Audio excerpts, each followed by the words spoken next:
Buongiorno da Leandro Maggi, siamo a Taglio di Po, siamo davanti all'ex asilo Monumenti ai Caduti di Taglio di Po, appunto.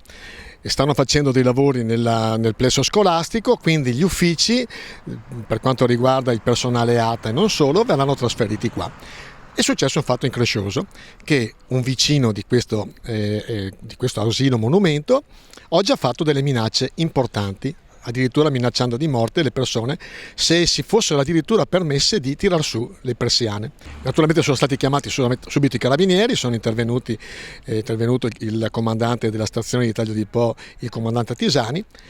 Però fondamentalmente il problema esiste e resiste, perché non è la prima volta che questo signore fa delle minacce proprio per quanto riguarda le persone che si avvicinano oppure lavorano all'interno di questo edificio, e quindi noi segnaliamo questo perché non vorremmo che fosse un'altra tragedia annunciata.